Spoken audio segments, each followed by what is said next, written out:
Frankly, everyone should always be skeptical of things like this, right? I'm not going to tell people that they should give anyone a free pass on it. 3 weeks after this interview, his company was gone. $8 billion in customer funds vanished. 1 million people locked out of their accounts overnight.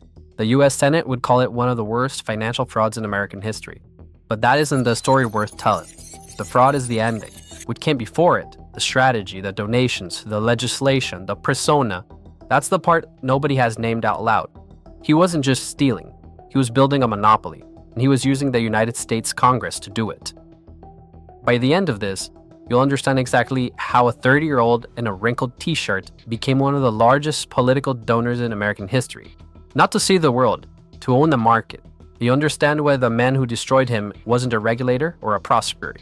It was his competitor, with a single tweet. The irony of how this ended, who pulled the trigger, and why, is a detail every post-collapse article buried in the paragraph 14. It shouldn't have been this way. It's the whole point. So, Sam Bankman-Fried. He grew up in a family of law professors. Both parents taught at Stanford. He himself studied physics at MIT, graduated in 2014, and then went straight to Jane Street Capital, the most rigorous quantitative trading firms on Wall Street. Jane Street doesn't hire for ambition itself. It hires for a position. You learn to read the markets the way a surgeon reads an X-ray, not for what's there, for what's wrong. You learn that inefficiencies exist everywhere, that they're temporary, and that the only thing that matters is whether you find them before everyone else does. 2017, Sam Bankman found one. Bitcoin was trading at roughly $1,000 premium in Japan compared to the United States. He left Jane Street, founded a trading firm called Alameda Research, and began buying Bitcoin in the US and selling it in Japan. Every single day, pocketing the spread. It was arbitrage. Legal, simple, and for a brief window, it should extraordinarily profitable. But windows close. The premium compressed as more traders piled in. Alameda survived on speed and scale, but the edge was eroding. What Sam understood and what most people building crypto exchanges in 2019 did not was that the trade was never the business. The market was the business. Specifically, a market he controlled entry to. In May 2019, he co-founded FTX, and within 3 years, it carried a $32 billion valuation. Nobody asked the obvious question. How does a 28-year-old with no institutional track record build a $32 billion financial exchange in 3 years? And the answer wasn't in the product. The stated mission was straightforward, but the most trusted, most regulated, most responsible crypto exchange in the world. Be the adult in an industry full of people who thought compliance was option. Sam understood something the rest of the crypto had missed. The exchanges that would survive were the ones with the fastest matching engines or the lowest fees. They were the ones that got to Washington first. Those who made the ties in Washington would gain a competitive advantage that your competitors wouldn't just lose. They would become legal. The obstacle had a name, Chanpeng Stao, CS founder and CEO of Binance. That's also an interesting story for another time. And Zhao had built the biggest and largest crypto exchange the world had ever seen by volume, processing more trades in a single day than FTX did in a month. Zhao had built Binance fast and offshore. It operated across dozens of jurisdictions, often in regulatory gray zones, always moving faster than the agencies trying to catch up. He had no Washington strategy. No political donations, no congressional testimony. His model was simple: outtaste the regulators and let scale become the moat. And while this is happening, Sam, he was just getting started. He was making his first move.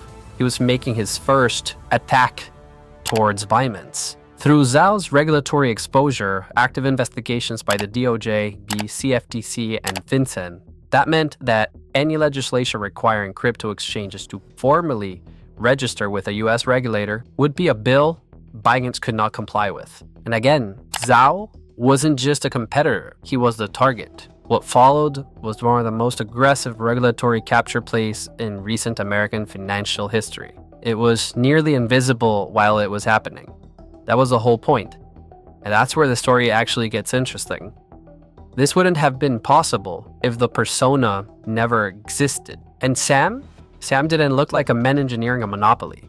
He drove a Toyota Corolla. He slept on a beanbag in the FTX office. He talked constantly about the effect of altruism, a philosophical framework holding that the morally correct thing was to earn as much money as possible, then give it all away. He was going to save the world from pandemics, from poverty, from existential risk. He just needed capital first. The persona was not incidental. It was load-bearing infrastructure. A man who drives a Corolla and wants to end pandemic does not get scrutinized the way a man in a suit asking for regulatory favors does. The dishevelment was the press pass. The altruism was the alibi. Right. So your money is effective in that respect, and you are going to be able to make your case in front of members of Congress because you're willing to spend money. Have you thought about that? I think it's probably true. And he spent $40 million on the 2022 midterm elections.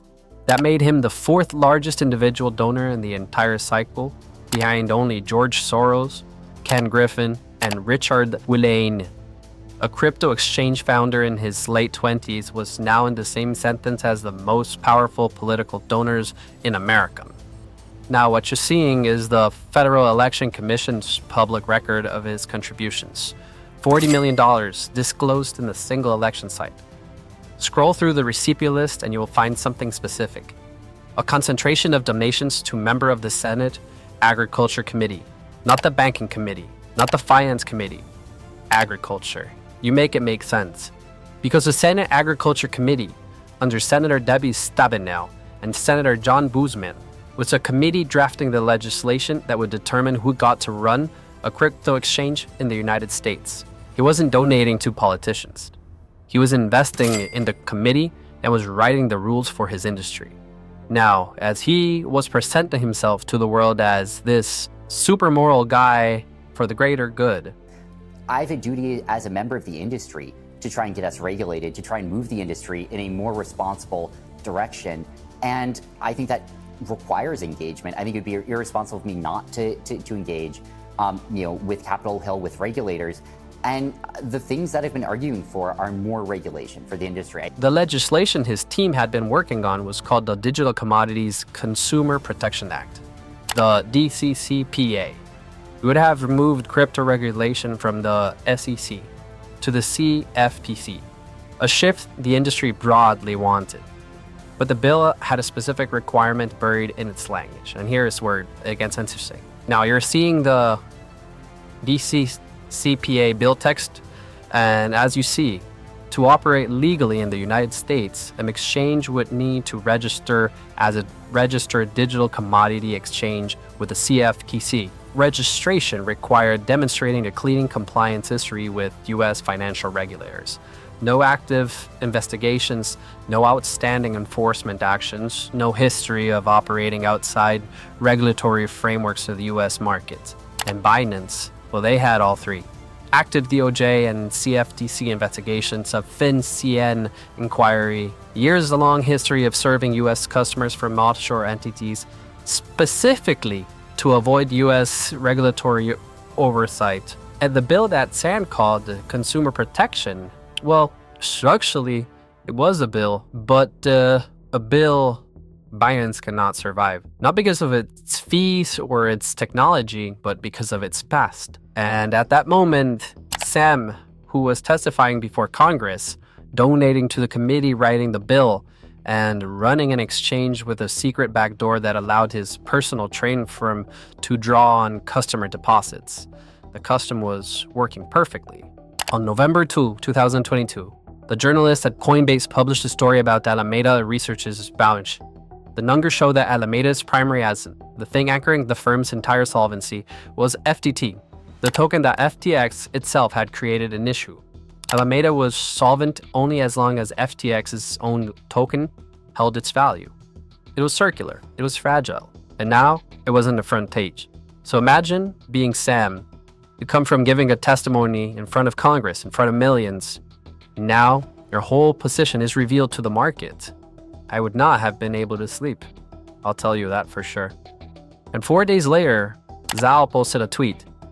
Binance would liquidate its entire FTT position, roughly $530 million worth of FTT. He simply cited recent revelations, and he offered no further elaboration. What followed moved faster than any bank run in the history of finance. Crypto has no business hours, no deposit insurance, no circuit breakers. $6 billion in withdrawal requests hit FTX's servers within 72 hours. The exchange froze withdrawals on November 8th. Binance announced a potential decision the same afternoon and walked away the next morning after reviewing FTX's internal books. Now imagine why they would walk away, right? On November 11th, FTX filed for bankruptcy. Sam resigned.